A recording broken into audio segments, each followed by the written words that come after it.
Hello friends, welcome to my channel. இன்னைக்கு நம்ம potato cheese sandwich எப்படி செய்யறதுன்னு பாப்போம். அதுக்கு தேவையான பொருள் ஒரு உருளைக்கிழங்கை நான் வேக வச்சு மசிச்சு வச்சிருக்கேன். 2 பிரெட் எடுத்துர்க்கேன். மிளகாய் தூள், சாட் மசாலா கொஞ்சம் அளவு வந்து சீஸ் எடுத்துர்க்கேன். அப்புறம் கொஞ்சம் வெங்காயம், கொத்தமல்லி தழை, பச்சை மிளகாய் போடல. ஏனா வந்து நம்ம மிளகாய் தூள் யூஸ் பண்றதுனால பச்சை மிளகாய் போடல. அப்புறம் வந்து 2 ஸ்லைஸா கட் பண்ணி வச்சிருக்கேன். தக்காளி கட் பண்ணிருக்கேன். உப்பு கொஞ்சம், டொமேட்டோ கெச்சப். இப்போ எப்படி செய்யறதுன்னு பாப்போம். ஸ்டவ் ஆன் பண்ணி ஒரு கடாயில ஒரு 1/2 ஸ்பூன் அளவுக்கு நெய் விட்டுக்கிறேன். கட் பண்ண வெங்காயத்தை மட்டும் சேர்த்துக்கிறேன்.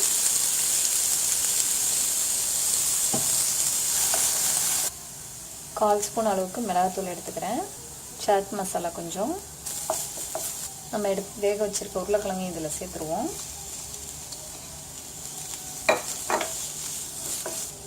உப்பு சேர்த்துக்கிறேன் கொஞ்சம். ஆஃப் பண்ணிடுவோம். சும்மா ஒரு 2 நிமிஷம் இந்த மாதிரி நம்ம வதக்கினா போதும். இப்போ அந்த மிளகாத்தூளோட பச்சை ஸ்மெல்லு போனதுக்கப்புறம் நம்ம இந்த மாதிரி ஆஃப் பண்ணிடலாம்.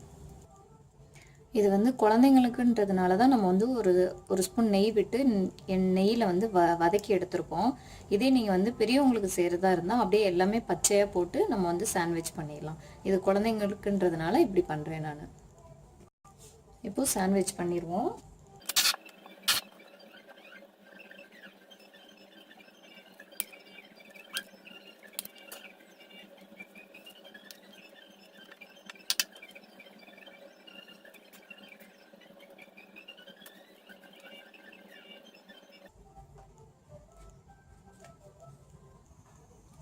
ஒரு பேன் சுட வச்சு அதில் வந்து நெய் ஒரு 2-3 ட்ராப்ஸ் விட்டுருவோம்.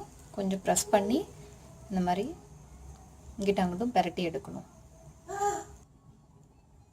இந்த சைடும் நெய் போட்டுட்டு நம்ம அப்படியே பெரட்டிடணும். பெரட்டிட்டு திரும்ப ப்ரெஸ் பண்ணிடணும்.